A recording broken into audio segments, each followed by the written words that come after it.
Our mother is very disappointed with us, and we're not even brothers.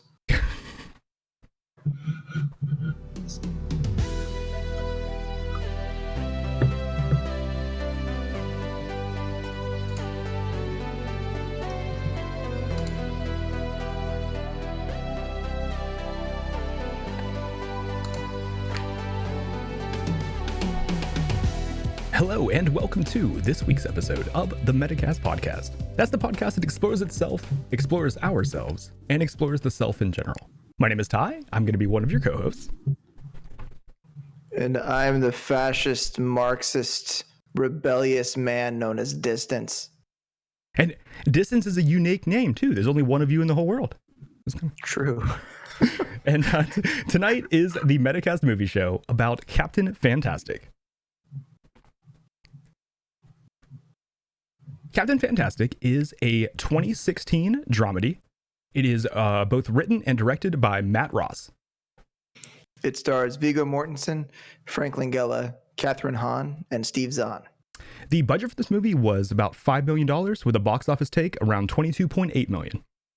Tomato meter rating is 83% with an audience score of 85%. The story of Captain Fantastic centers around Ben, who is raising his 6 children in what many would call a pretty unconventional way. In my opinion, this film explores many important ideas in life, love, family, kind of across the board, really. I was really impressed with this the first time I saw it years ago, and I remembered liking it, but it really actually surprised myself with how much I liked it again. There was a lot of this I did not remember. But this movie, yeah, I think it's a really powerful movie. I think there's a lot to it that the ideas that I think it explores are important things for many people to consider. And I think as far as the type of movie that we talk about on this podcast, the reason why we do this as far as like using media to explore ourselves and learn things about ourselves and our interaction with the world, I think this is like the exact type of movie that I look for to show and to kind of like exemplify that theme. So as far as giving this a verdict, I do have to give this one a yes. I think it's exactly the type of movie that I want to that I want more people to see. Yeah. I feel more or less the same way about it. There's a lot of stuff in the movie that reminded me of ideas that I've had over the years, like as a person, and kind of thought like what would happen if I really acted on those things when I was younger. And so I'd never seen this one. I didn't even know it existed until you suggested it as our next watch. But yeah, I think there's a lot to it. It does kind of explore a lot of things, and I like the fact that it kind of creates it almost demands a nuanced perspective, because it changes things up toward the end of the movie at the point where you like start to wonder what you think about the things you think and why you think those things and what changes your perspective. I know that's really complicated, but I mean, this one's a yes for me also. Yeah. But if you want to know what the fuck I'm talking about, watch it. Yeah. Oh yeah. Yeah. Let's get into it. Yeah. Cause this movie has a lot to get into.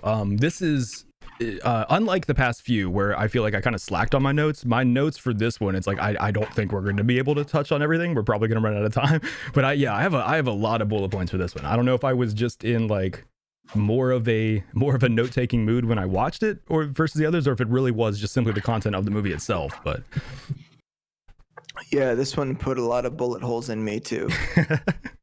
My first question, I guess, I do want to know, like you talked about, you had never even heard of this movie until I kind of threw it out last week. What were your expectations going in, and then what were your first impressions starting the movie? Did you ever see Little Miss Sunshine? Yeah, of course, yeah. When I saw the outfits on like sort of the cover, or I guess what acts as a cover, I was like, oh fuck, it's Little Miss Sunshine again. Okay. I actually forget what the cover looks like. It was, huh? I forget what the cover looks like. I'm going to take a look at that, what you're referring to. Yeah. They're just like in the funeral outfits. Okay, that makes sense. Gotcha. Yeah, with his like red ass suit. Yeah. So spoiler Terry is out. So surprise, surprise, there's a funeral. Exactly. I just kind of got that. I thought it was going to be one of those like just kooky movies, like just some weird people being weird. Yeah. That just for the sake of it, that's supposed to like give you some like superficial, like nonconformist idea. You know, like that kind of stuff. Like, and I expected some like Wes Anderson style humor, maybe. Which there definitely was some of. You know, I mean, there's even like the Bo character, the fight, the power, and all that. But I think it's not like, it's almost, I don't want to call it tongue in cheek, but like you're saying, it almost demands more of a nuanced perspective. It's not just like the movie shoving it in your face. Yeah. Because there's some stuff that's very like heavy handed, like perspectives and viewpoints. Yeah. And you think of the character Ben one way, and then you think of the grandfather one way, Jack, and then things start to kind of change. So what I was expecting was shit, honestly. Because Jack is just described as not a movie I would want to watch necessarily. You are right though. For a good part of the movie, Jack is almost just like a one-dimensional villain. It is like it's really cool when they start to humanize him near the end. But yeah, you do kind of like the image that is painted of Jack is kind of just like, yeah, dude's an asshole and that's it. But well, he's like he's you know that powerful, crooked, rich person. Yeah. He's the bourgeoisie, man. He owns the means of production. But it's also like it's similar to similar to the children. The viewer kind of goes through the movie starting from almost Ben's perspective. We almost like we see Jack through Ben's eyes at first, and then we kind of like, as the children learn and grow more about the world, so does the viewer, and like we start to have then a more nuanced perspective not only about like the characters but about like the entire environment itself. There's I think that the thing that was really cool to me about the movie is how they start it, that everyone just like covered in like mud because they're trying to blend in because they're stalking an animal, and it starts with like this very like what we would think of as like a primitive rite of passage thing, where you know now he's oh my goodness, what did he say the boy is dead and has been replaced by a man or something, or but was it Bodovin? Isn't that the character's name? Bodovin. And then he actually like takes a piece. It looked like the liver actually that he pulled out. I think so, yeah. And then like, you know, rubbed some blood on his head or whatever. And I thought it was kind of cool because it just kind of made me think of I think it was in I do not remember what book it was. It might have been Tribe by Sebastian Junger. Okay. Where it was a group in somewhere, I don't remember where. Okay. That they would go, the men in the village would take a boy at like a certain age, like I guess probably 14 or 15, somewhere in there, and then take him out and like do his like rite of passage thing where I think he would have to do some challenging task involving hunting. And then when he would come back, his mother would pretend like she didn't know him. That's interesting. Yeah. And she'd be asked to be introduced to the man. And that's interesting. So it's just a way to kind of like push the kind of to make the child feel different, you know, that something really has happened. And that was kind of cool because I think there's a lot of rites of passage, like in every way, not just for men, but like there's a lot of rites of passage that would be kind of cool to still have. Or in some form. Yeah, that scene to me showed me like two things that we are really missing. But I guess I shouldn't say they were missing because that kind of puts like a judgment on it. But two things that used to be part of human life that are now no longer. And like you're talking about, one of the big ones is the rite of passage, where people kind of had a distinct line and knew that it's like, I am now an adult. You know, it's like we have the like, you turn 18 and you're legally considered an adult. But I think, you know, you still feel and are looked at as a child through most of society. So it's like there is not that turning point that we kind of have in our society now, where there's almost like a rite of passage. But the other thing too that really illustrated to me was the lack of connection to nature that we have really lost. And that is like, you know, the kind of life that Ben was trying to create there was like actually still having that connection to nature, to where food comes from and all of that, which I think that is also really, really cool. Yeah, because for me it's one of those things where I'm okay with people. I call it hiring a mercenary to kill your food. I'm okay with us like having other people like raise and kill the food for us, but the problem is that when people don't understand, as long as you know what's happening. Like I was talking to a lady I used to work with. I think I told you about this at one point. Lady I used to work with, and I used to hunt squirrels. Okay. There's a lady I worked with, and her husband had like deer hunting land. Do you use your 50 BMG for that, or would you use for squirrels? Yes, I killed the squirrels and the tree they were in, and it actually cooks them at the same time. If you use explosive rounds, it's great. Yeah. Nah, 22. Pretty much anything bigger than like, I don't know, like maybe like a 17 HMR, and you'll basically blow a hole in the side of the squirrel. Yeah. But I do not know why, but I was talking to this coworker about the easiest way to skin a squirrel. Okay.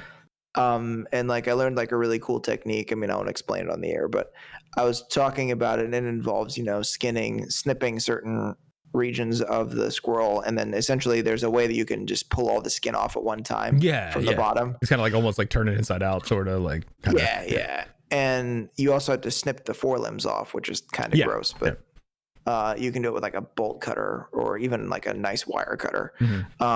And she was like, she called it animal cruelty. And I was like, well, I mean, I'm going to eat the dude. Like I do cook them. And I was like, do you eat meat?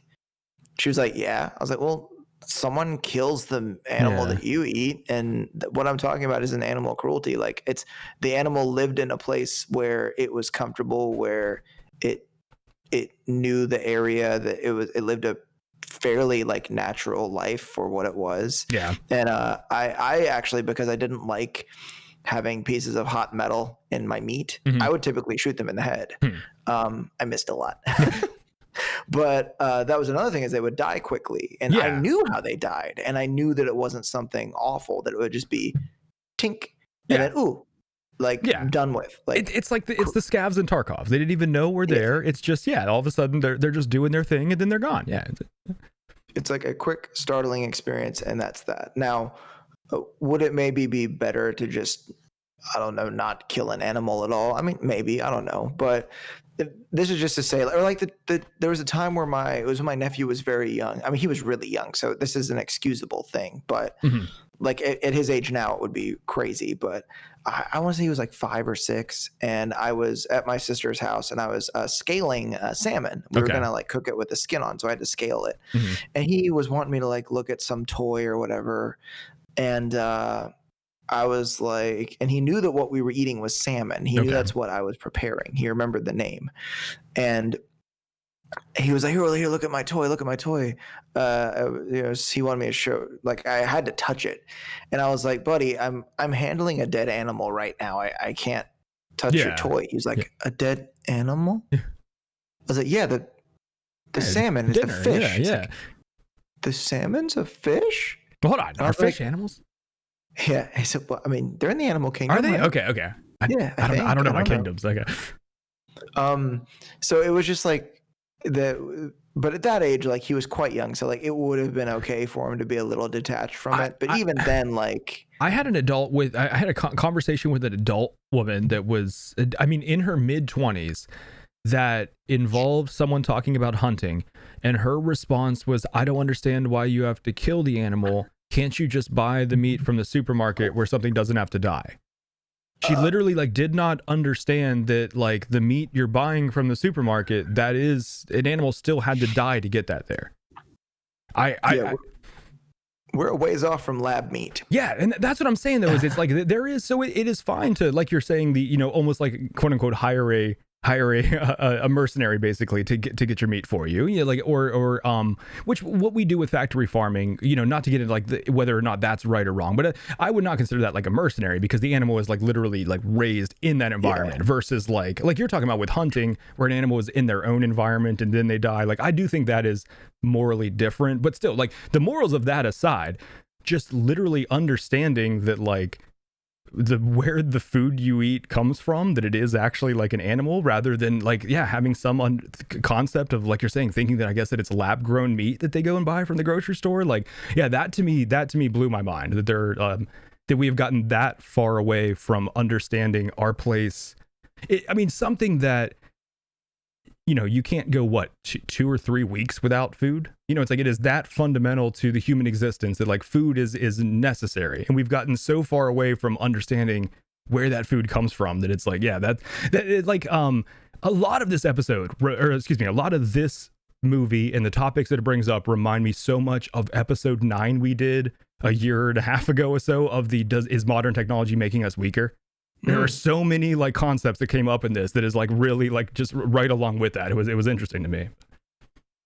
Yeah, that was a fun episode actually. I like that one a lot.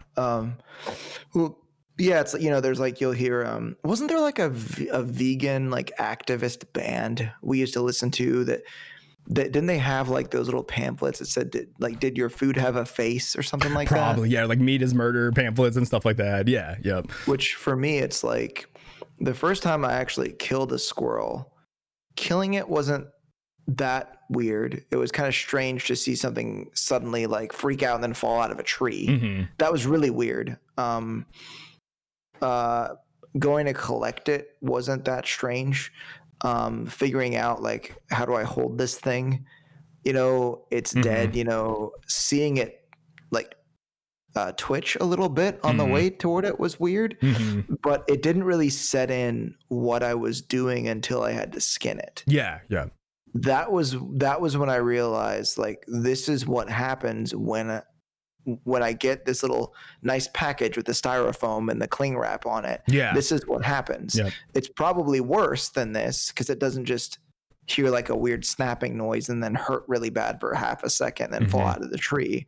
There was something that I thought to myself, like, I don't even know if I can handle this. And there was a brief moment where I was like, if I'm incapable of doing this, I should probably just stop eating meat. Yeah, exactly. I think that is like a weird position that we're in, where we're in a weird spot where we can be that detached from food and still survive. And it is also, kind of. I did have to watch a YouTube video to figure out how to skin it. Oh, I'm sure. Yeah, you didn't. So yeah, you should have had fucking Zach Galifianakis explain it to you like in Into the Wild.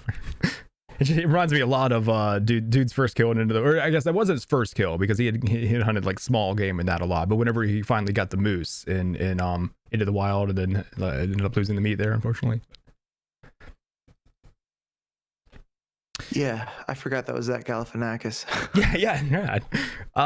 So anyways, like, jumping ahead. I mean, I thought like the setups in the movie I thought was great. The just even like Zaja's bone collection was really interesting, and then like kind of the way they introduce you to all the characters and seeing their training and everything I thought was really cool. The two I don't think they're twins, but the two sisters that are closest in age, it seems like knife fighting with the twig, and then like having that little, like, I just thought that the type of life that Ben was trying to create there was very, very cool. I'm trying as hard as I can to avoid the word interesting in this episode, just simply because it's a non-word. Yeah. So, but it is, you know, it like whenever I've seen that before, it almost ends up becoming cult-like. So it's really cool to see just a family trying to like, okay, let's learn to survive off the land. And I mean, literally, like he, you know, the argument he gets in with his sister and her husband later, but like in his mind, it's almost ridiculous not to understand these things. And it is like, we have gotten now, like devil's advocate, we have gotten to a point in society where we don't need to necessarily, but that doesn't mean that it's not beneficial to understand that. And like he then points out, it's like, it's not like you're shutting out the rest of the world to learn these things. It's kind of like, it's a way to kind of stay connected or stay aware of what made humans human in a different time. The one problem I have is that it's much harder to do what they were doing than they sort of made it look like in the movie. Oh yeah. Yeah. The idealized notion that, oh, well, it was natural humans lived in nature and it was a wonderful, beautiful place. And they just wandered through the woods and hunted and gathered and everything was great. I wish we could go back to that. Like, do you really though? Yeah, exactly. Like, There's something about it that made it seem a little easier than it was, but the other thing is that they still had the option if they needed to like go back to civilization, so to speak. I'm using the term loose. Well, yeah, that's the word they use, civilization. And they were still relying on it to some degree. Like it showed it showed Ben was, I guess, selling, arts and crafts through that local like general store and stuff like that. And they still they were not living 100% off the land. They were growing some stuff and hunting, but they were still going into the town for supplies and stuff like that every once in a while. So yeah, it is just like living somewhat remotely. And I guess the whole big thing, which for Ben, and of course the politicized part of it is that, he is like very, I guess, communist or I don't know. I don't know the details of far left political ideologies, because he has a lot of power struggle narrative to most of the things that he says. Yeah. Which is, that's, to me at least, what I know of like political theory, that that would be pretty Marxist in nature.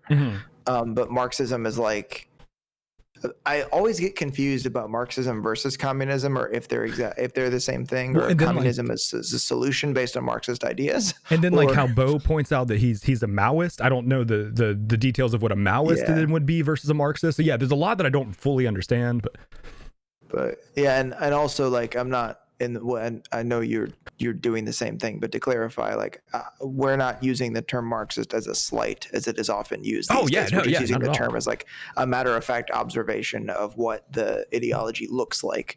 Which I do have to say, for someone who's not like I'm not someone who would consider myself a Marxist or communist at all, but I do like some of the things the movie pointed out, the just downfalls of capitalism. Not that I am like someone that is anti-capitalistic, but it is there to, I think to be fair with anything, you have to critique the downfalls of it, along with like accepting that there's good that comes with it too. So it's like, you can't just act like capitalism is like the perfect economic system, I think. So I do think that like the movie does point out some things that are worth exploring.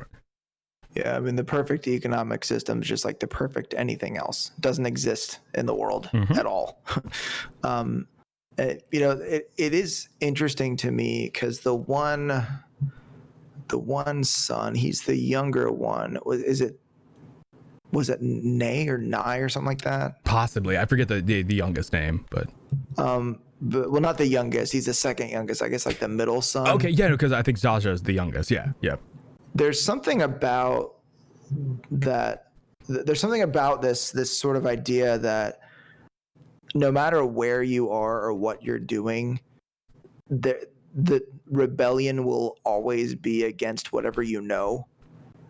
And his whole perspective was that why can't we just be like everybody else? Yeah. And then you'll see a kid that's more or less got the same sort of spark in them as him. Yeah. And be like, well, why the hell do we have to go to work to buy cars, and the cars take us to work, and we work to pay for the cars, and then we, like all the other things that one might find to complain about with capitalism or whatever. Like the one thing before they did their whole little like mission thing to go like quote save mommy. Okay. I was gonna say which mission, because there was mission free the food too. Which was also pretty hilarious. The part where he mentioned that the powerful control the lives of the powerless. Yes. Yeah. That's very like Marx theory. In nature that. And we just have to accept it or F that. And I was like, yeah, I like Rage Against the Machine too. That was the remark right there, was like, and actually I even have a bullet point here that says all very Marxist viewpoints, which isn't like necessarily a bad thing. I'm still like a third of the way through a book called Why Marx Was Right, because I was curious to hear like what is someone's critique that believes that the person's correct. It's so fucking boring that I can't get through it. That sounds like that would be pretty dry, but it's like the the weird sex talk that he has. That was well done. I like how he was like really trying to change the subject too. It's like, everyone keep your eye out for deer, please. What sexual intercourse? It's like, why would someone do that? Well, because isn't that where she pees? It's like, no, actually, that's. But generally speaking, yes. But I do love. I mean, one of the. To me, that is just good parenting too, though, and I love that. To me, segues into one of the things that I really wanted to talk about. One of the themes that stood out. Actually, I guess I don't know if it's a theme. I don't have it in the theme section, but the whole like protecting the children, or the children aren't old enough to hear this, or that whole like mentality where I love the parenting of like, he's just going to explain it point blank to them, and the child kind of understand that. I like how, and again, I'm not a parent, so I can't say that this is like the right way to do things or whatever. I'm not telling you how to raise your children, but I do like how the point was kind of illustrated in this fictitious story, that the child determined themselves that was not something they were interested in after learning the overview of what it was, and then even getting a present that was the joy of sex education book or whatever, and like looking at that and like, yeah, this is not, and then like instead getting a knife and was like, yeah, this is cool, this is what I'm into. Like, yeah, it's like I don't think there, and again, my opinion as an uninformed, non-child owner, but but it is very interesting to me that it's like we feel the need to like protect children from these ideas in the world, rather than just let them understand it's like there are things in the world that are adult in nature, or possibly dangerous, or possibly in like there's no reason to shield them and act like that doesn't exist, rather than just educate them and like be realistic that it's like, hey, this exists, let's be knowledgeable of that, and then behave in a way that makes sense in a world where this exists. Yeah, because like explaining in a matter-of-fact fashion about sex to a younger child, it's not the equivalent of the child watching porn, Yeah, exactly. That's actually harmful, because it gives you a sort of skewed or like incorrect idea of things. And I think that, when you listen to, did you see the movie Good Boys? I don't think so. What is that? It's a movie about these like kids that end up in this, like, I do not remember what happens. It's a weird movie, but it's like these like kids are like, I think like middle school age. Okay. Like 10 or 11, somewhere in there. And it's just like a really weird, complicated story. It's like, it's kind of like Super Bad, but much younger kids. Okay. I got you. And like, there's it just kind of makes fun of, the degree of ignorance that you can't help when you're that age. Yeah, but there's a scene in there where like there's all this crazy shit. How old is this movie? Like what year? They're not exact year. But... It's maybe 2 years old at the absolute oldest. Oh wow. Okay. Well, the kids that were in the movie aren't even old enough to see the movie. It's R-rated. Okay. But there's a scene where they're talking about sex, and like the shit that kids come up with before they're actually informed about it. It's like, reminds me of South Park, like you stick it in her and pee, or like if you don't want to get her pregnant, you pull it out and pee on her leg or whatever. Like, it's like you spit on her tummy and then it makes a baby. Like, wait, what? Well, yeah. Hold on, is that not right? No, it's this would explain. That's why I don't have kids. Okay, I have been trying wrong for years. I'm sorry to each of you out there, all three of you. I'm so sorry. We're both. I'm sorry on his behalf. Yeah. But and there's some stuff like where I understand, like a child should not be seeing images of like a gruesome murder scene. But when it's something as simple as just an animal died so you could eat it, that's not, in my opinion, something that children need to be shielded from. That there's times like where my niece or my nephews will ask me a question, and I'll just tell them in somewhat the same way that Ben explains stuff. Yeah. No one's asked me about sex, thank God. Yeah. But at one point, my sister, I was explaining something to her son, and she was kind of like, I don't know that he necessarily understands that.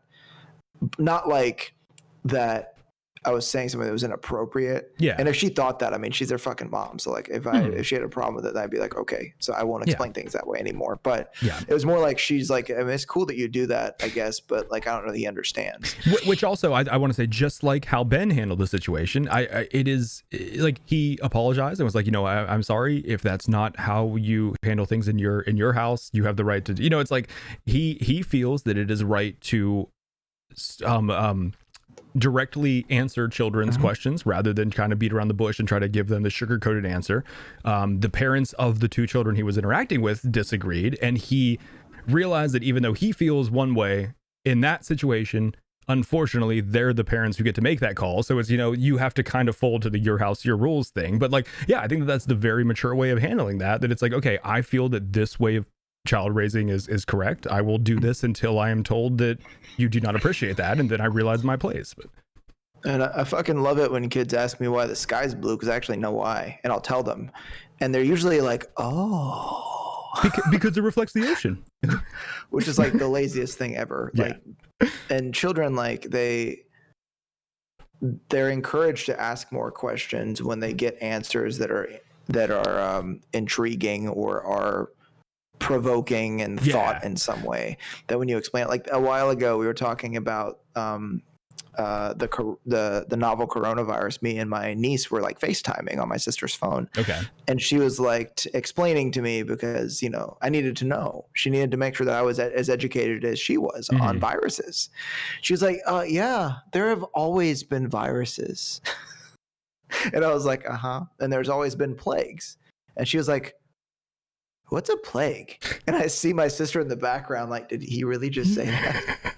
Like, she kind of looks at the phone, like, she's not angry, but she's like, what the fuck? Yeah, what? And I don't, or maybe she wasn't even looking at me. Like, her other kid might have been on the other side of the phone, or her husband or something. Yeah. But maybe it's the narcissist in me that thought it was about me. But I kind of explained it to her, like, oh, plague is like an old timey word for like a pandemic, or when a whole lot of people get sick at one time with one virus or one disease. And then she was kind of like, oh, okay, like, cool. But no one really uses the term plague anymore. I told her, I just think it's kind of funny, sort of, to use that instead. And she's like, to which she was like, how the hell is that funny? But I mean, like, she didn't get it. She's like, okay, funny, whatever. She just doesn't appreciate your sense of humor. No, I do want to say, before we get off that topic, I've got two things about like the children are too young, or quote unquote, to protect them. I do love the juxtaposition in the movie then, where it kind of cuts from the scene at the dinner table where, the parents want to protect the children from the idea of what really happened to their aunt. I guess the confronting the idea that she killed herself was, too much. That's an adult topic. They need to just be told that, I forget what the answer was, that she died due to complications of her illness or something. And then it cuts to the kids playing some super violent video game with blood going everywhere. And it's like, that's fine. Like, that is... That is the new Killer Instinct game. Oh, was it? Okay, I thought it was Killer Instinct. Fighting game from Super Nintendo, because I actually looked up one of the characters in it, and I was like, "What? Why does that sound familiar to me?" I wondered. Okay. But I thought that was really well done, though, because that is kind of, I mean, not to, again, like, I'm no anti-American person or anything, but like, it is funny, I think, that in America we are like very, very strict about like sexual images and stuff like that, and it's like that will immediately get things an R rating, but like heavy violence we're completely okay with. And it's like, it is interesting. I mean, like Ben points out in the movie, I mean, sex is something that is nature, like, that is necessary for our human race to survive. Like, that is how that is an actual part of life that is necessary. Versus like violent killing is something that happens in nature, but is not something that is necessary for life to. So it's kind of interesting that it's like, we're okay with something that is almost like an for lack of a better term, like a aberration in life, versus like the sexual part that is actually just a fact of like how life happens.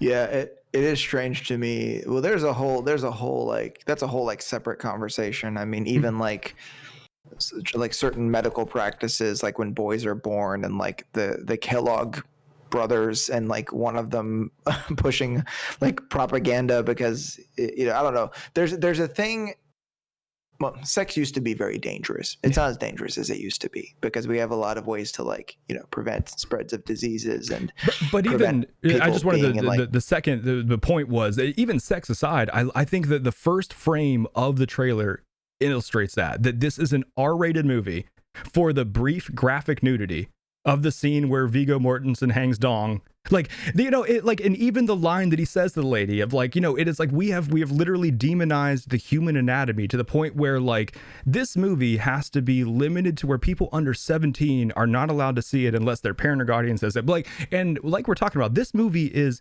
in both of our opinions, I think we're pretty level-headed people, has a lot of really important interesting, intriguing concepts that I think are important and good for people to consider, but we want to limit the age because of there being a piece of anatomy that was shown or things like that. Like that to me, I think is like we have censorship. Our priorities are very strange. To be fair though, it was a necessary safety precaution for your fellas to be covered most of the time. Yeah, historically speaking. Definitely. No, yeah. So people may not have seen the man genitals quite as often because you know you gotta gird your loins. I'm not saying like clothes are wrong. I'm just saying that it is interesting. I hate that fucking word. It is just there you go. it is weird that we've gotten to a point where that is a limiting factor where, like, I don't know. It's just, it's a concept it's worth thinking about. I think probably something that most people don't think about. I think it's just a thing that over time, like clothing became more ornate and more common, that as certain parts of the body were less exposed, they somehow became like not supposed to be. Because I don't know that anybody ever made it something on purpose, but now it has become certainly like a sort of a moral thing. Like the look on that lady's face, she's like, oh, like, it's like, it's one of those, they're evil. Well, and I do think that there's a very interesting concept that Ben's character kind of illustrates to me that is like, I haven't fully fleshed out like how to say this. Like the concept exists in my brain, but it's almost like Ben is like the person we know we should be, but it does not mesh with the reality of where we are. You know what I mean? Like the reality of like what quote unquote humans should do, like versus like you also have to just kind of, mesh with the societal norms of the reality of just where you are in the society you live in, so it's like, so sure, you can argue the point that like there's no reason to be freaked out by a penis. It's just a penis. Everyone every man has one, but like at the same time, you also have to just acknowledge the reality of like, well, that's not the world we live in currently. Everyone else is wearing clothes.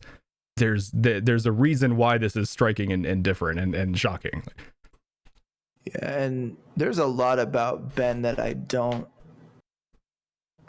there's some stuff about Ben that I don't think is good, and I don't think of him as a pure idea of what I should be or should do. There's some things about him that I think are maybe things that more of us should do or embrace. There's other stuff that's kind of like, really, bro? But the thing that when they were driving through down the highway and they drove past all the businesses that are the reason why every city looks the same. Yeah. So like restaurant franchises and corporately owned restaurant chains and stores, department stores, convenience stores, and things like that. All the ones you see within a mile of every highway exit. That he said, I do not remember who he was quoting, but America is in the business of business. That there's this thing for me where I think that what we call, quote, capitalist indulgences, that for me, it's about having some kind of discernment in how you choose to partake in those indulgences, so to speak. That there's a certain level of materialism that I think is cool or good or okay. Like I think of it this way, like I love motorcycles, but it's not the thing, it's the experience that the thing provides that I love. And I don't have a motorcycle because I want to look cool or edgy or whatever. and for me, and like for my life and my opinion, it's for the right reasons. When someone purchases a Mustang because they love the sound and they love the way that it feels when the car revs, like underneath the driver's seat. They like the way their butt feels when it revs, or they like the way that it feels to get that immediate reaction when they press the gas pedal down, like that, or they love the experience of driving it because it does something for them that's like almost metaphysical. Okay. Then that's cool. Like that just means you enjoy the thing, you love the thing, and that's great. But when it's, hey, look what I got, yeah, then there's something wrong with it. Like when people turn something into like a status thing that, I love sneakers, but I don't love them because I think everyone's gonna be like, oh, look how awesome that guy is, prestige, bro. Like, no, it's like every now and then someone else that likes shoes will be like, oh, hey, dude, nice. Like, oh, thanks, man, you too. And then we might talk for a minute because we just, found out we have something in common. But there's like this degree of sort of indulging where it's more like, well, that episode we did that was my idea that might have been a stupid one, flexing debt. Yeah. How we end up going into debt, spending all this money trying to look cool for everybody else. Yep. And at the end of the day, it doesn't really do anything for you. That's kind of like it's having some discernment about how, because the capitalism can be really bad if you let it. Personally, as a entire economic system, yes, of course, it's imperfect. It's not it's nothing's perfect. So, and once again, like I feel the same way you do. I'm not anti-capitalist or anything like that, but I do acknowledge the shortcomings. And so shortly after that scene where they're driving through the city, I don't remember. Are they at like a medical facility where the kids are like, what's wrong with everybody? Are they sick? Oh, no, that was a restaurant or something where they were just pointing out like how fat everyone was, I guess. Yeah, like why is everyone so fat? And then that was kind of like, because it's weird because you have to have discipline now. Yeah. Because at a certain time where scarcity was a thing, you could feel free to gorge yourself whenever there was food available, and you probably needed to do that. Yeah, that's how you survived periods of famine. Yeah. But I loved the line where there's certain points in time where the children call Ben on his own hypocrisy. Yes. Yeah. And it was like, we don't make fun of people. He's like, that's right, we don't make fun of people. And then his daughter says, except Christians. Yep. And he's kind of like, he can't say anything because it's like, oh yeah. That is one thing I really appreciated about the entire environment that Ben created. And I think the whole, like, the Noam Chomsky Day illustrated this well to me, I think, where I thought, that scene started and I was like, this is fucking weird. I was like, why the fuck are they celebrating Noam Chomsky Day and like acting like this is some big deal and giving presents? And then like when Relian or whatever the child's name questioned it, and Ben was like, okay, let's have a discourse. And then like he immediately changed my mind when he gave his perspective and his argument, and then there was no argument that Relian had, I guess, other than the argument that I would assume that he would do is like, well, no one else does this, everyone else does Christmas. And it's like, okay, well, do you want to do what everyone else does, or do we want to do what you feel is correct? Like, so it's like immediately, like when opening the floor for just actual discourse, I realized that he did not have an argument, even though my initial gut feeling of that scene was like, why are they doing this? And this is fucking weird. I still thought it was fucking weird because that kid wasn't going to he was going to give a pro-Christmas argument, not an anti-Noam Chomsky Day argument. My perspective would be, why either? Because Noam Chomsky had some cool shit to say, and I feel like he was probably the truest form of a classical liberal. But also some dumb shit came out of his mouth. Like, dumb shit comes out of my mouth. Like, dumb shit comes out of everyone's mouth. Like, well, the question, why either, I would say, like, because if you're going to, I think there would be an obvious something missing if you took the Christmas holiday away from kids and didn't replace it with something. So I feel like giving them some sort of day where there's like a celebration and gift giving and something would be almost like a baseline, just necessary, or else it's like they're then like a step down because they don't do Christmas. Like, oh, well, just give them a midsummer. That's way better. See, well, yeah, I would agree with that. I would agree with that. and add a stupa. Yeah. Or, like winter solstice or something. I don't know. Yeah. Arbor Day. Let's give each other presents on the day that we celebrate trees. I don't know. But honestly, I think that's fair. I think winter solstice would probably be the literal best thing, because it would even be at the same time, and you could just instead be like, okay, here is where this holiday came from. Let's give gifts in exchange of this. Like, yeah, I think that's a good point. But the thing is, Ben, they make Ben kind of a meme though. Mm-hmm. He's like a lefty meme. Yes, definitely. Yeah. I mean, he's not like, I don't think he's like a fringe leftist, but the fact that they kind of lean the character really hard into a lot of that there's a lot of intellectual arrogance about him. Yeah, definitely. And that's the thing that, like, I'm not, okay, I'm going to go ahead and just say some unpleasant things. When people say like, I don't mean to be an asshole, which means they're about to be an asshole. Yeah.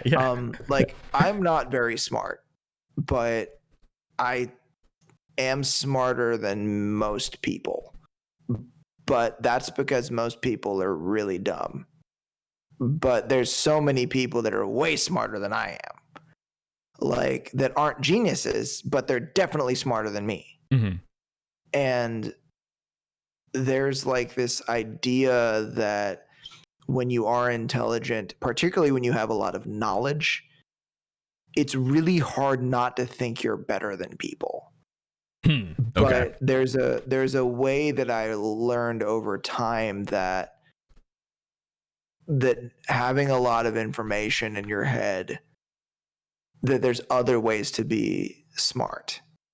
There's plenty of people that I know that I've learned a whole lot from that don't know certain things that I would think, like academic type things that I would think that they should know. Okay.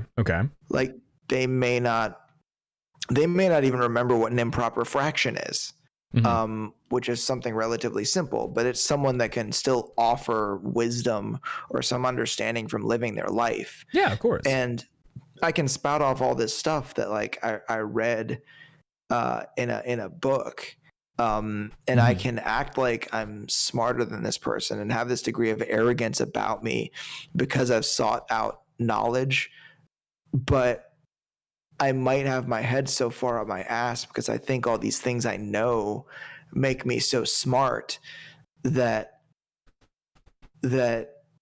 I know better than someone because I know a bunch of shit. And the reason why I say I'm much smarter now is because I used to be a fucking idiot. And until I started to open up my mind and be more receptive to different ideas, that's when I started to become smart. And I'm not as stupid as I was, and I'm not as smart as I will be, and I'm not as smart as I think. Yeah. And, and that's after saying like what I just said right then. But, I think that there's this idea that Ben has his nose very much in the air about a lot of things. And you can even hear like the kids,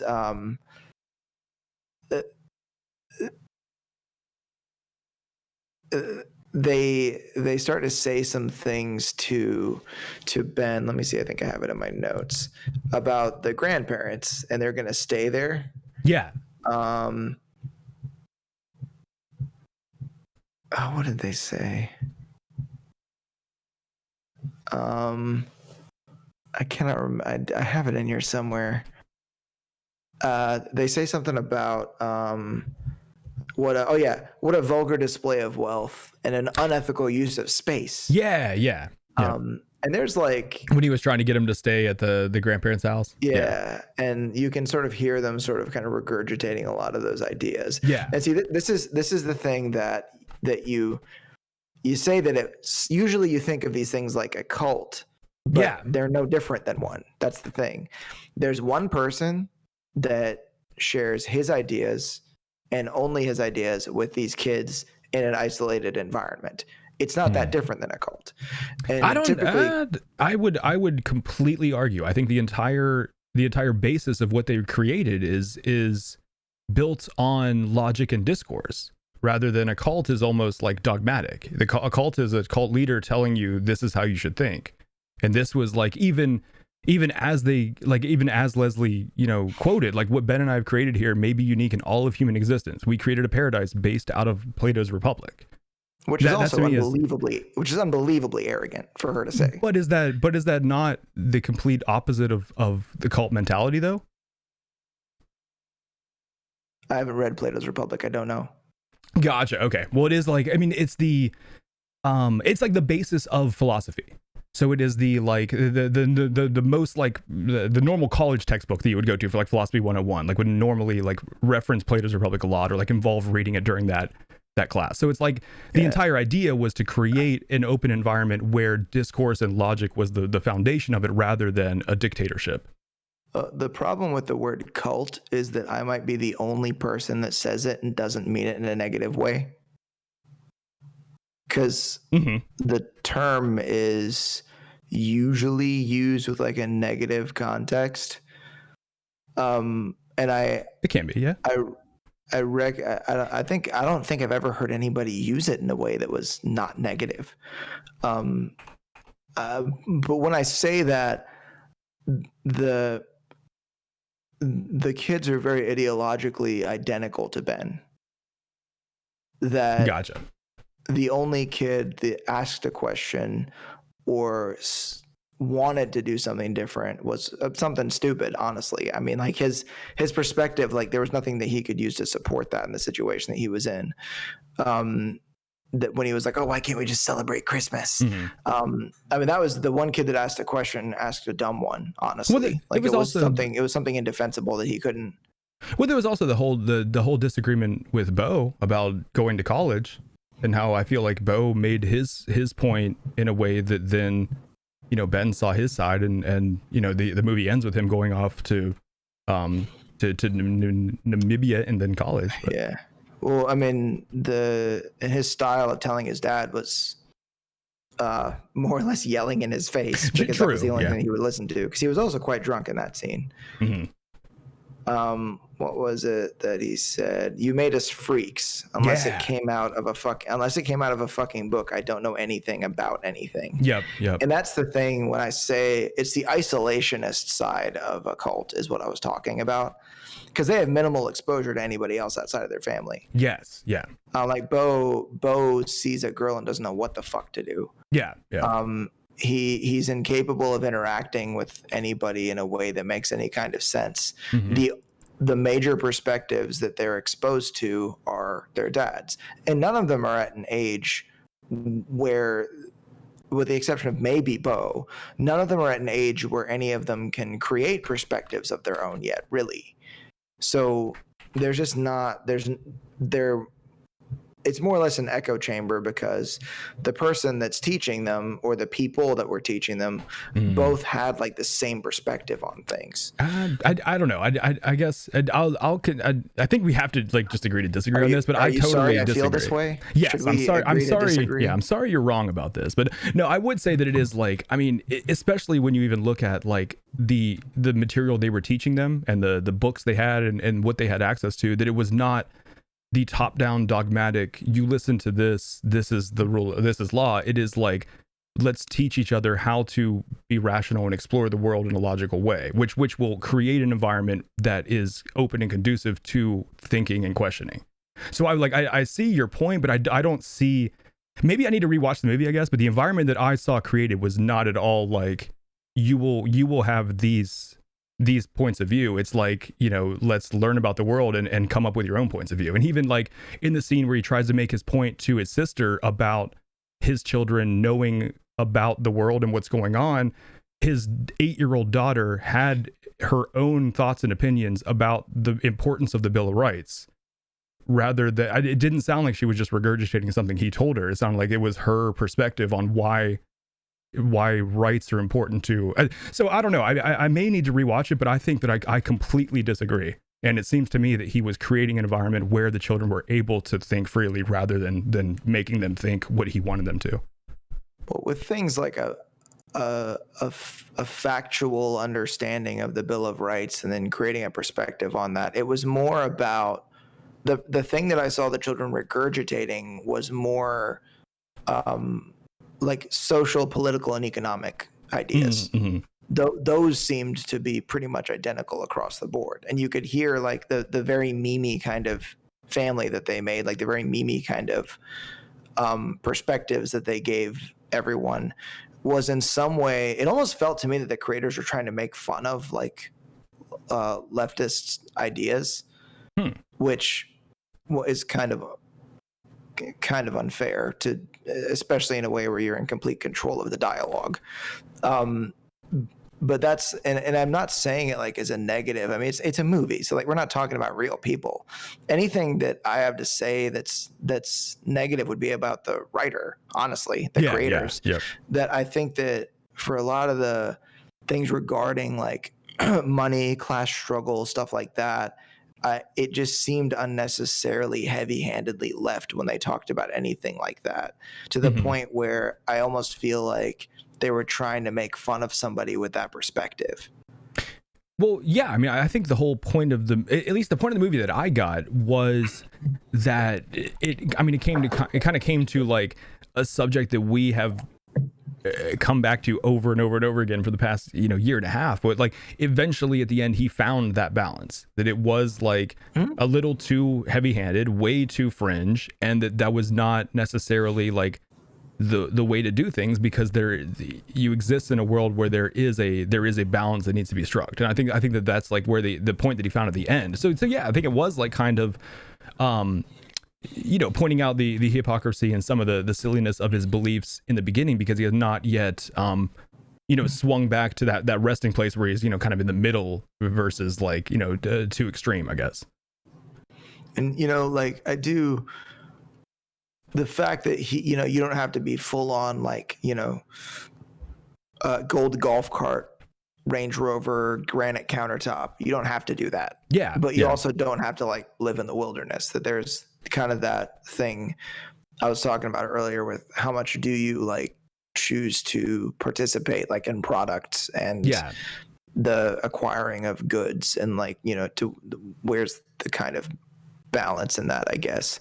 And it is interesting to me that this is all the thing that I like is that it is in some ways kind of a coming of age movie, but it's not for a 23-year-old male with a flat female character that essentially contributes only to his journey of turning into something. Yeah, it's a grown dude with family, 6 kids, coming kids, to age. Who is an adult, who has a lot of ideas, who's very smart, who's very learned, and that there's a point where you're always coming of age. You're like Arnold, you're always coming of age. Like it's like I'm flexing in front of the lights and I'm coming. Also, Steve Zahn. I fucking love Steve Zahn. I'm glad he showed up. He was great in that scene. But the few scenes, But I mean, on the subject of the whole like, there's plenty of stuff about the family that's like completely like rational and makes sense, and that a lot of good stuff is encouraged, and I agree with that. But there's just like a couple things where the creators just went so crazy on some of the stuff that I feel like certain types of individuals would have rolled their eyes a lot more at some of it than others. It is interesting perspective though, because I don't know. I want to rewatch it and try to see it from that way, because I did not get the perspective that the writers were making fun of leftist views, almost more like just aligning with those views but pointing out the faults. It's like, but I want to now watch again and try to see how or I guess maybe watch some interviews with Matt Ross and see if I could like get more into his perspective. I think the cool thing is that this creates this thing for the audience where the writing and the way that the movie is, like the way it's written and the way that it's played, that you kind of start out 100% on Ben's side, and then things start to get kind of like wishy-washy at the end, where you start to kind of realize, oh, wait a second, I have been naive as part of the audience and thinking this is some perfect thing. Yeah. Yep. And then it's like, well, wait a second. And then Steve Zahn's character, I don't know the I guess that's a brother. That's the sister's husband, I guess. Yep. His wife's sister. Was it brother-in-law? Is that what that would be, right? Yeah, I guess. Okay. Yeah, I guess that'd be a brother-in-law. So like he's like, oh, they need to, get a real education and go to real schools so that they can get real jobs. Yep. And the thing that reminded me of was there's a time where I'll call it, I did work with homeless people. Okay. Which essentially meant I hung out with a lot of homeless people, and like I participated in like a meal time. Okay. And I got to know a lot of them. And there was this thing that I would do that I realized later was stupid. I would be like, oh yeah, then you can get a job and then an apartment and everything will be going great. And you can get a car and be like the rest of us. Yeah. And your life is going to be awesome. And you'll have a TV and all the stuff that you should have. Because we're all doing great. That's all we need to be doing fine. Yeah. And after a period of time, I realized maybe this person doesn't want that.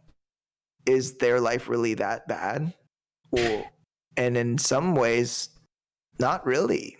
Well, there's also, I mean, that's a very valid question. There's also the question of, is that the solution? If someone is struggling because of something else that's going on, it's like, is getting a job and an apartment and a TV and a credit card and all that, is that going to fix, the deeper problem that is causing the instability in someone's life? Yeah. And I mean, the simple answer is no. But I just kind of, when Steve Zahn was that, I don't know what the character's name was, but when that character was saying those things, I thought to myself, he sounds just like I did then, that somehow this is something that this person wants. And if they don't want that, well, then who am I to tell them that, who am I helping? Yeah. Like, what am I doing? Like, I can't make somebody want a life that they don't want just because I think it's going to be good for them. I don't even know what's good for that person. Yep. And at that point, the audience is sort of pushed more on Ben's side. Yeah, definitely. Yeah. So you're kind of like, oh man, this guy's such a jerk. And like that, the thing that I like about the scene where they're shielding the children from the fact that their aunt actually killed herself. Yeah. Yep. Is that the responsibility for the quote snowflake generation has nothing to do with the people that are part of it. It's because of the way that as adults, we have the ability and the power and the responsibility to try to unfuck whatever our parents screwed up, because everyone's parents screwed something up. No one's perfect. Some of us take responsibility and some of us don't. But the fact that people have that mentality to begin with has a lot to do with parenting and how people were raised. 100%. Like a generation of people that want to talk shit about you guys and your participation trophies. Dude, I was 7. You made the decision to give us those. Yeah. So if you got a fucking problem, take responsibility for it. Definitely didn't ask for them, right? Yeah. And I mean, I don't like the term snowflake. I think it's sort of stupid, and I'm not even entirely sure what it means half the time. But the thing that people are usually talking about when they say that is because, it's the mom at the grocery store that's like, no, sweetie, no, we don't do that, while the kid is freaking out, like throwing things and like screaming. From what I understand, it comes from not working, mommy. From what I understand, it comes from the idea that I don't even know if this is true, but how like the way that water molecules freeze, it's said that no two snowflakes are alike.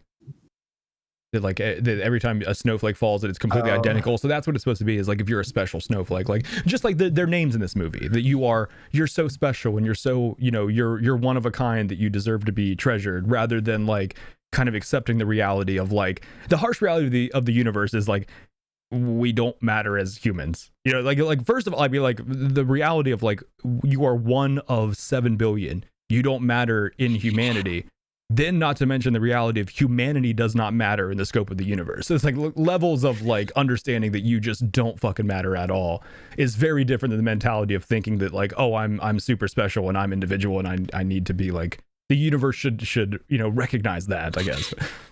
And there is some balance there. I mean, and it's somewhere in between that. that's it's funny because if you feel like you're too special, then I think that starts to feel lonely. Yeah, well, I would say both perspectives are true, but if you live your life where one of the two perspectives dictates everything you do, then you're just you're missing the balance. But I mean, it is 100% true that like it's super nihilistic, but it is 100% true that you don't fucking matter at all in the scope of the universe. Like you are literally like one of 7 billion floating on a speck of dust that if a gamma ray burst completely deleted our planet, the universe would not care at all. That concept kind of sucks, but it's true. But at the same time, it's like it's kind of a freeing concept at the same time. But before we move too far away from the whole the whole debate between the brother-in-law and the sister and Ben, I really loved the whole I call it a theme that I pulled out of this movie, but the idea of everyone just trying to do their best. I honestly believe that this is a core concept that if more people in the world understood this, that the world would actually just be a better place. We so often view the other as almost like evil or wanting to do something like simply because they're doing it for some sort of malicious reason, rather than understanding that literally everyone in the world is just trying to do the best for themselves and their family and stuff. And maybe the way that they are doing it does not align with how we think things should be done. But I think just opening your mind to accepting that it's like, hold on, there can be a meeting of minds here, and there needs to be an understanding that it's not malicious. It's not them being evil. It is literally them trying to do the best in the way that they think is correct. I think that that's a very important concept that like way too many people kind of miss.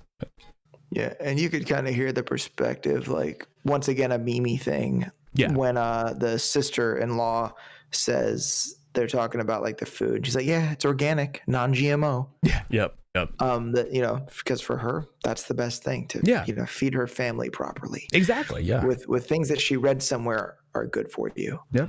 I do like the moment where Ben actually realizes how meaningless his principles are when he's about to like crash this funeral after he's been told not to, and his kids are telling him not to, and they're crying about it, and then the one kid, Bo, decides to just be honest and just screams at his dad, "I don't want to lose you. Yeah, like we don't want to lose you too." Yeah. And then Ben is realizing that there really are not fights that you can't win, but there's some fights that don't matter if you win. Yes, exactly. Yeah, there is that battle could have been a big win, and you would have lost the war. Mm-hmm.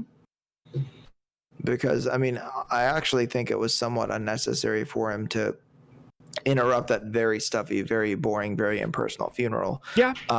To like read her will, and it was a very win-lose situation for him. But it's funny because when you take the things that he does with the kids out of context, like grave robbing, stealing that is definitely a whole the grave rob. Okay, so like the Operation Free Food, I don't know where my morals fall on that one. I do know the grave robbing one. I do think it is, in my opinion, a whole what they don't know doesn't hurt them thing.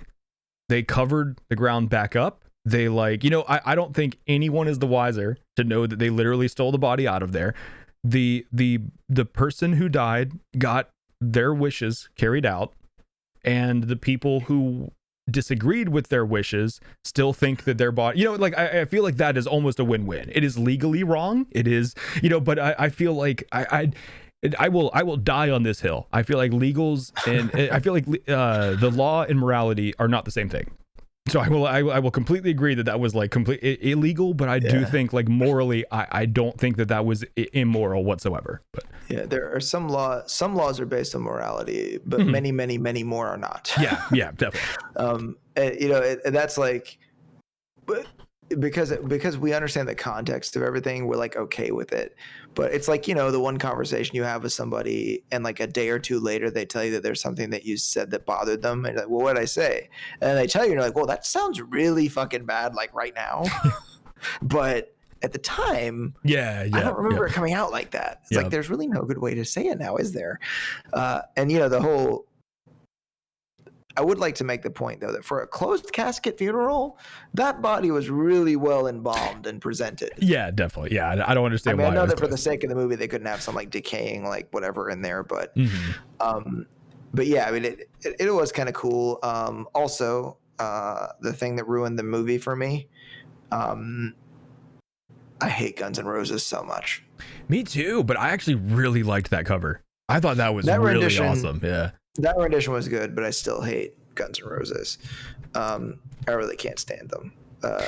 And, you know, there is a sort of thing like where with the kids that there is, for me, like as an uncle and like having two sisters, because my brother-in-laws and I, like, we have a relationship and those are their kids, and they have a say and an idea of how things are to be with the children, and I listen to and respect them. But it's different when you're related to one of the parents. Yeah.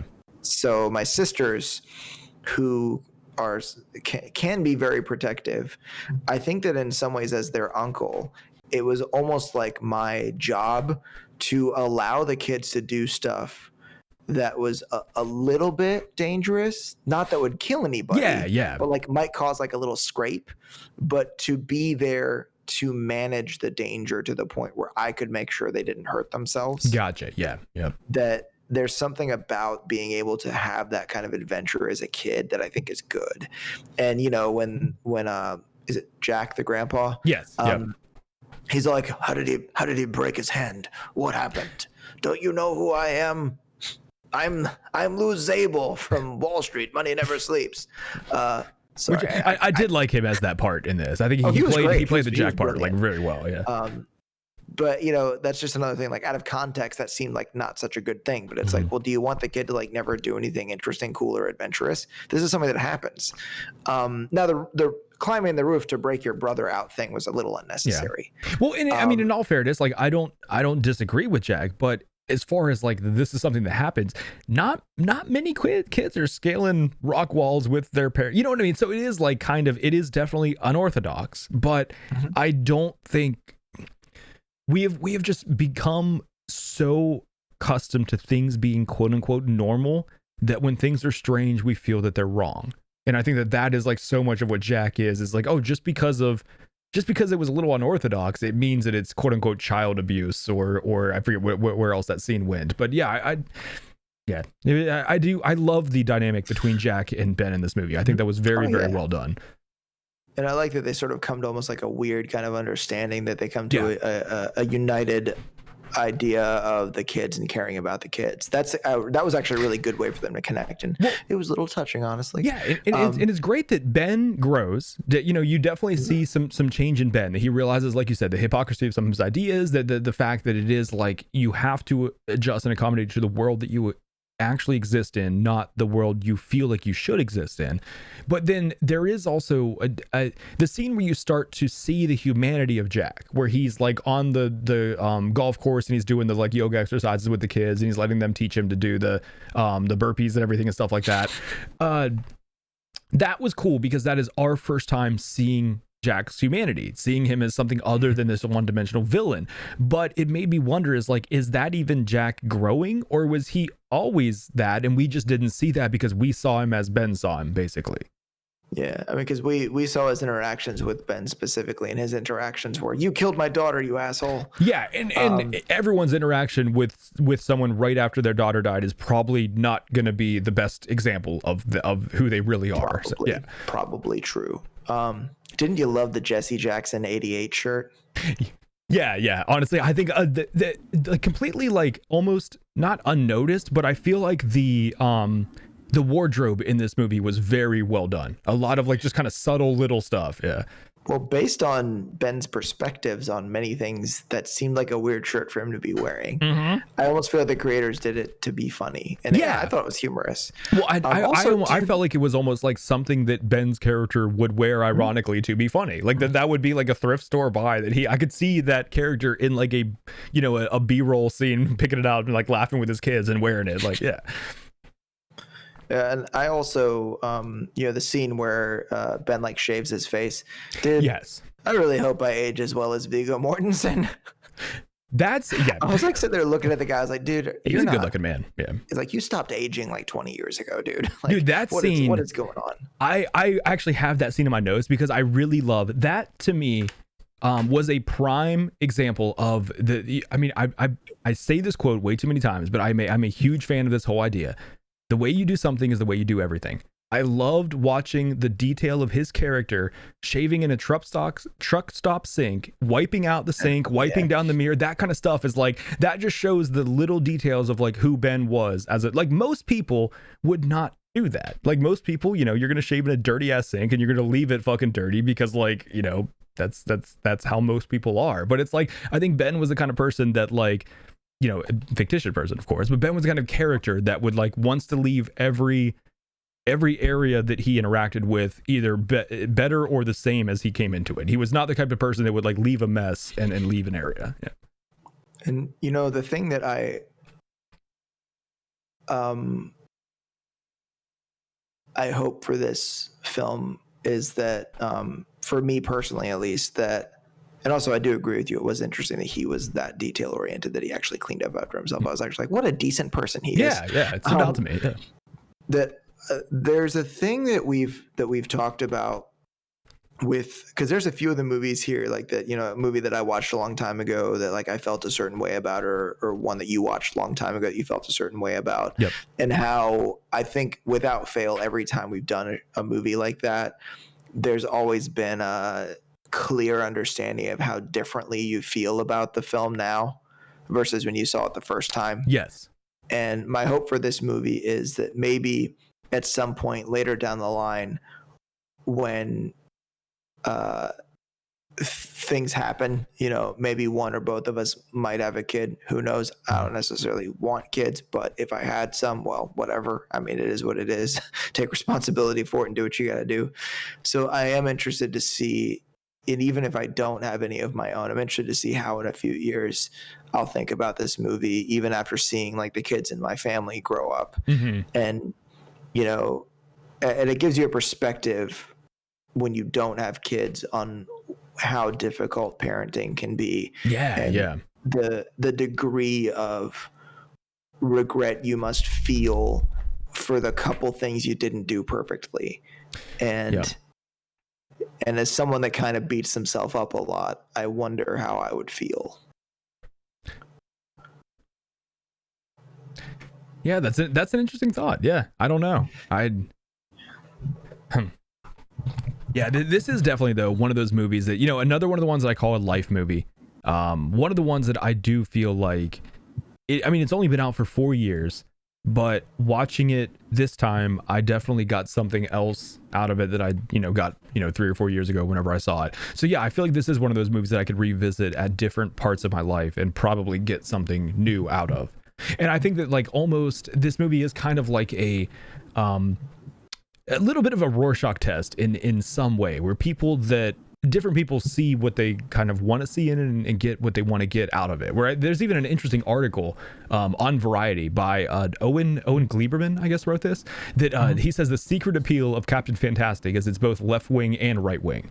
That it's like, you know, left wing people see the Mortensen character Ben Cash as a later day hippie with a, you know, beatific stare who has organized his family, like, and then a right wing person may see him as a long haired idealist, but he's also a tooth and claw survivalist whose hostility is anything but resembling civilization. It's just like, it's interesting that it's like they wrote it in this way that is almost vague enough that you can come from it from different angles and still see and get something out of it without it like almost detracting you or dejecting you because it's something that you don't want to get from it, I guess. Like I think that's well done and shows interesting writing, I guess. Yeah, that is a fair point to be made about the film, because I feel like there are some individuals that might actually have a disappointment that he doesn't conform, so to speak, at the end. Mm-hmm. And other individuals might think that he sold out too much. Or some people might think he did it the perfect way. One thing that I would like to ask you, I want to know, I did not really think of this much until getting my notes together and don't really understand what my answer to this is. What does the title mean to you? Why is this movie called Captain Fantastic? I have absolutely no idea at all. Me neither. I don't like it, because I introduced it last week as there was one movie that sounded like it was about a superhero but wasn't, and one movie that is about a superhero that doesn't sound like it. The movie that is about a superhero but doesn't sound like it was Logan. I think that's a movie that, it's about Wolverine, but the name of it is Logan. You wouldn't really expect that to be a superhero movie. But this movie, like if you just told someone, yeah, I'm watching Captain Fantastic, they may envision like, oh, is that the new Marvel movie? Or is that a DC guy? I don't know him. But like, it makes me wonder though, is it like Ben was trying to be a superhero? He was trying to do way too much. Like he literally was trying to create this environment where, the kids were supposed to be almost fucking perfect, right? Like they were, like the argument that he had with Jack about like pointing out that the kids have the cardiovascular endurance of elite level athletes. It's like, should they? They're fucking children. It's like you're training them to this level of like, are you expecting your children to be superheroes? Or like, what is the level of expectation that you have here? I think that perhaps when the screenplay was done, there was no title, and they looked across the room and saw a copy of Captain America and then saw a copy of the Fantastic Four movie, and they thought, you know what? Let's just call it Captain Fantastic. That's funny. Yeah, Arzo in chat just said, I would have assumed you were watching Fantastic Four and forgot the name and said you're watching Captain Fantastic. Yeah, exactly. Like that's it is yeah, it sounds like almost what what your grandma would call the new Marvel movie. Are you going to see that Captain Fantastic? Like, yes, Grandma. It's on Nintendo. Yes, you're right. Are you gonna go ride those motorcycles? Like they're mountain bikes, Grandma. But no, it almost reminds me of the how like most movies have like a working title while they're being filmed. They go under. Yeah, it's almost like, did they just keep that as the title? Like were they shooting this under the title Captain Fantastic, and when it came to like actually release, like, well, fuck, we don't have another name for this. But yeah, your perspective I think is pretty clear. I think that makes sense that he was just that's the perspective that he had on what he was doing. That's what he wanted to be. Yeah. Well, and also I think it's the perspective of like, even if you disagree with what he was doing, it's almost like you were expecting too much from yourself and from them. It's like literally only Captain Fantastic could pull off what you're trying to do there. Like, there's even the scene where the one, I don't know, I forget the character's name. Basically, the angry brother. Is it Relian, the one that wanted to leave? Yeah. Okay, that was Relian. Okay, yeah. The part where he says the thing about like, oh, you think our lives are so great, you think Dad is so perfect. Oh yeah. Well, or like Dad. Is he the one who says Dad made us freaks? He did kind of have some knowledge that the rest of the family really kind of didn't have about. Oh, yeah, he heard like the fight. Yeah, about, well, not only the fight, but also like the shit he heard about his mom having her psychotic episodes and stuff like that. I mean, he did kind of, he was in an interesting position in this movie. I can't, like, no matter how hard I try not to say interesting, it just comes out. We all do it. It's like saying passion when you're talking about a hobby. Everybody. There is one thing that that just kind of hit me. It seems that in every multi-child family, meaning more than two children in this case, specifically, there's more than two children. There always seems to be at least one that has some bit of information that gives them a completely different perspective on their parents. Mm-hmm. Is that you in your family? Who is the one in your family? Because you have a multi-child family, right? You have three? It's not me. It's not me. Okay. All right. Okay. One other thing that I loved from my notes here was a small little point, but just the hypocrisy of Jack's character, where he points out that when he wants Relian to live with him, that he just wants to honor his wishes, quote unquote, after completely disregarding his daughter's wishes because they didn't align with what he wanted. So I feel like that happens so often with what everyone does it, but like we claim that like, oh, I'm doing this because I want to honor their wishes, but it's like, no, you don't. You're doing this because it's what you want, and you're using that as the reason why you're doing it. Yeah, but I thought that was well done though. Just kind of a little small, like almost throwaway line, but I thought was great. When someone says, I think this is what they would have wanted, it's almost like saying, this is what God wants you to do. Yes, exactly. Like, wait a second. How do you know either of those things? Yep. There is, and yet there was the awkward moment where Ben comes right out and just says to his brother-in-law, like, you didn't like her. You called her a fucking bitch. Mm-hmm. there is an awkwardness a lot of people have felt where someone you really, really, really don't like dies. Yeah. Yep. And it's like, am I supposed to act like I didn't dislike this person because they're dead? I don't think that I don't think that he didn't like her. I think that there was just probably, there was probably, disagreement based on beliefs below that, but there was probably one boiling over argument that Ben kind of clung to, that he and not to defend Steve Zahn's character, he would definitely probably was wrong in that situation, should not have called her a fucking bitch, but I do think it's hilarious that then the parents are like, no, don't say that in front of the children, when literally he's quoting him. It's like, it's acting like Ben is the one saying something wrong when it's like, but so Ben does do this multiple times in the movie. I think the funeral was a great example of that too, where it is, what you are doing is right and defend, but there is a time and a place, and it is kind of like that. Like, sure, everything you said at that dinner table is correct, and you can logically defend what you're saying, but is that the time and the place to have that discussion? And that's something that I've had to deal with personally too. Yeah. Yep. Well, I think we're both kind of believers of like, truth is important. Sharing truth is important, but there is like, you have to realize, being human, we deal with the reality of emotions being part of our existence. And it's like, you cannot pretend we exist only logically. And we have to sometimes, like, I don't want to say bend the truth, but it's almost like save the truth for the moment where it's going to work right, because right now may not be the time for it, because emotions may change. Like, yeah, I mean, wasn't there? It was Aristotle, or one of them Greek guys, said the thing. He had this belief that there was a thinking and a feeling part of being a person. That there is your thinking mind and your feeling mind. Gotcha. And that one sense. Was, you can't really avoid it. But there's situations where, like, there was a while ago where there was a moment where there's some degree of urgency. Okay. So I spoke to my girlfriend in a fashion that was very harsh, but the intended communication was urgency. Yeah, yeah. Like, not being rude or definitely don't do that thing right now.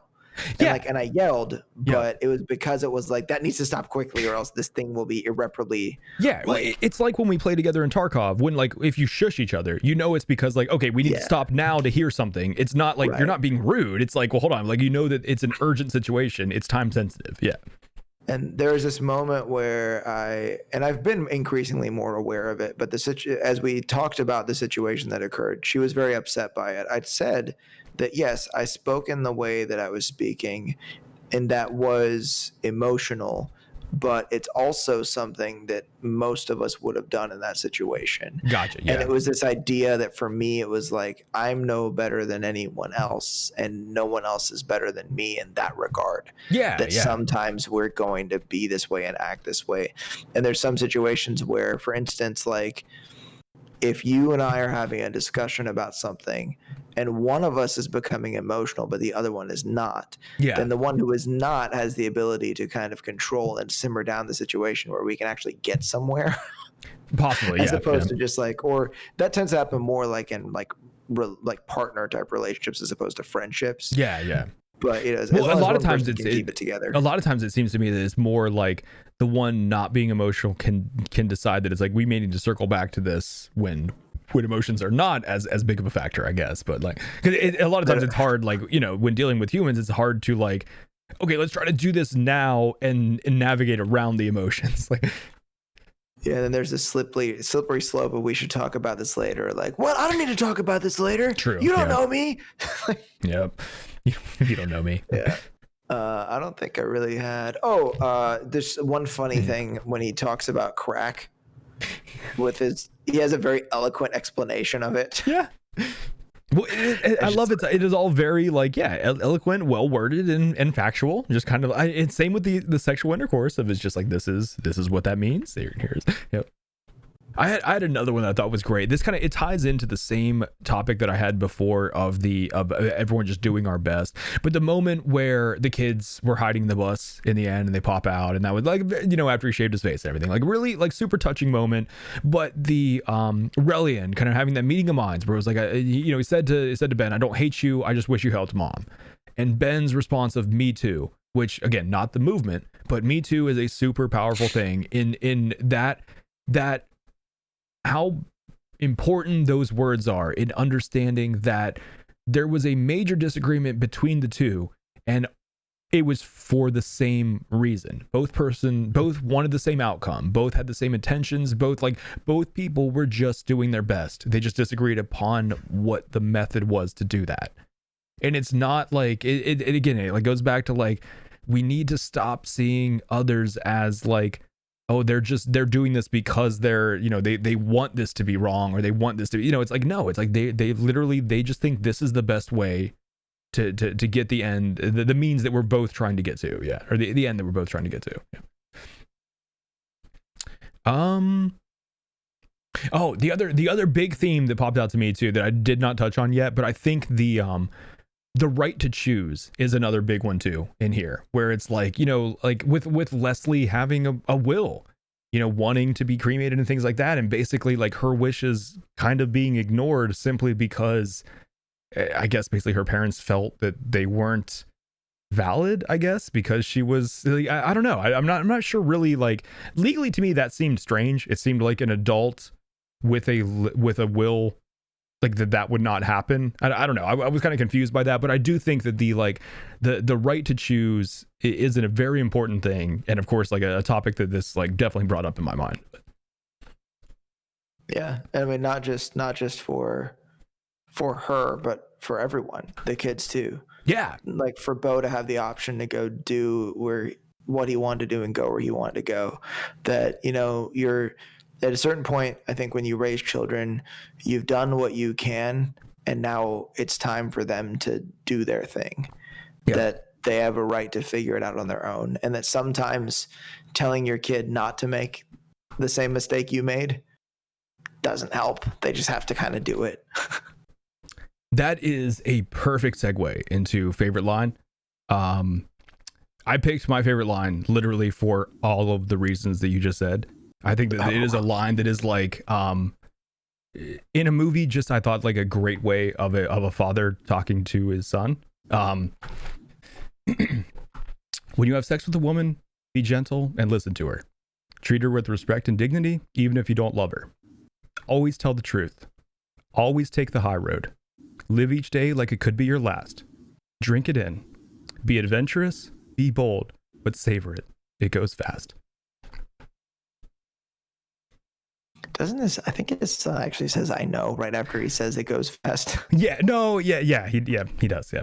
Which is, I thought that was kind of cool. He is like, nah, dude, I don't think you really do know, but you don't know yet. Yeah. Which I love. That is the kind of like the adolescent arrogance that we all have. Like someone tells you, you know, oh, it's gonna go so fast, man. You'll be 21 before you know it. You're like, oh, I know, but you don't. Like you don't. Like, yeah.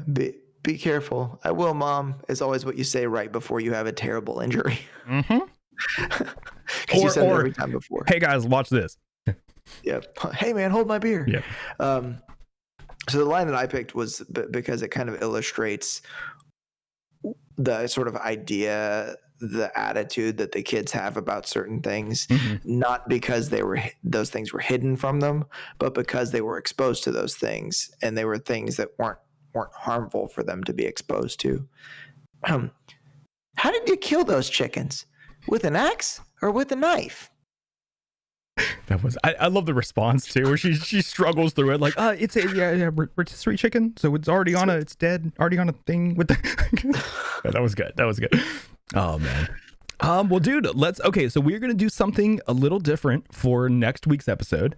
Instead of me offering Distance a few choices and him picking from those, we actually have a randomized wheel here of I don't know how many. We've got the next like 20 some choices in here, and all I got to do is hit the spin button, and it will determine what the next movie is. So are you ready? Do you want to know our fate? I feel like it's weird when you can see your own face, because I just looked at the video and I was like, I don't feel worried, but I look that way. So like maybe I am and I don't know it. I don't know. Well, I'm ready. Let it actually, you know what? I want to hold on, where are the settings here? Tool settings, yeah. I want to increase the duration. What's the long? All right, we're gonna make the duration 10 seconds. Because we really want to savor this moment here. All right, so I can barely see that. Oh well, you're gonna have to tell me what it is. Oh no, it'll pop up big in the middle of the screen. Oh great. All right, so we're spinning. Oh god. Next week is all right. Next week's movie is Edge of Tomorrow. Have you ever seen it? No. Really? Tom Cruise movie about a day that he has to repeat over and over and over again? Interesting sci-fi flick? Dude, no, I don't think I have. Pog, I am actually, like, if you've never seen this before, I am more excited to watch this then. It's a 2014 sci-fi movie starring Tom Cruise and Emily Blunt. It was marketed as Live, Die, Repeat, Edge of Tomorrow, but the other name is just actually Edge of Tomorrow. But yeah, it really I don't know. I'm intrigued to see what your opinion of this is. Emily Blunt. Do you not like Emily Blunt? I do, but in an action sci-fi? Yeah. She kicks some ass in it too. Okay. I haven't seen this movie in quite a few years. But now I am, I'm very happy that you've never seen it before, because I was kind of like, when it came up, I was like, all right, Edge of Tomorrow, that's fine. But like, I thought we were both just going to be rewatching it. But if this is your first time seeing it, that actually makes me a lot more excited to talk about it. Yeah, and Tom Cruise is one of those people like where I'm able to separate his personality from his career. Good. And regardless of what anybody wants to say, Tom Cruise truly is a professional filmmaker. I mean, he's been in the business a long time. Definitely. I love how ours just says, why does Distance look like he's suffering from PTSD right now? I think that was like, as you were worried about the wheel spinning, I think that was... Yeah, it's still kind of going away now. It's like, I mean, no. It was after Edge of Tomorrow was suggested too. That's funny. Ours says the best part of watching that film is getting to see Tom Cruise die over and over again. That's hilarious. Cool. It was right after you were thinking about Emily Blunt. Thinking about Emily Blunt apparently gave you the PTSD, like 1,000-yard stare. Did you watch a really bad Emily Blunt movie? Maybe is that what happened? No, I just can't see her in this role. I've seen a lot of really good movies with Emily Blunt in them. I just I can't imagine her in this kind of role, but I'm interested now to see what it's like. I'm excited too, because like no spoilers, but in this role she is like an actual action lead. Like she is like, it's not like she plays like some desk person. Like she is like she definitely kicks ass in the movie. So yeah, I'm interested to see how you feel about her performance. I mean, from what I can tell now, it just looks like Tom Cruise is doing Minority Report again. So. It definitely has time aspects to it, but it is a very different idea than Minority Report. But I love the concept of this movie is really, really cool. It is apparently I didn't know before today, but it is based on hold on, let me pull that back up. It is based on All You Need Is Kill by Hiroshi Sakazuraka, which I think this is actually a manga. Yeah. Oh. Yeah, which is kind of cool. Yeah, I did not know that until right now. Yeah. It was a manga and graphic novel. Yep. Cool. Cool. But yeah, so guys, that is going to bring us to the end of another episode of the Metacast Movie Show. If you're watching this on YouTube and if you enjoyed the discussion, please hit the like button, subscribe to keep up to date, and comment below and tell us how you felt about sorry, I forget the name of this movie, Captain Fantastic. Thank you. If you want to further keep up to date with the show, or even join us as a guest on a future episode, you can always join our Discord. The link in the description right down below. And we'll be live next week on Wednesday at 7:30 p.m. Eastern on twitch.tv/TylerTV, talking about Edge of Tomorrow. So thanks everyone for listening, and I hope you all have a great week.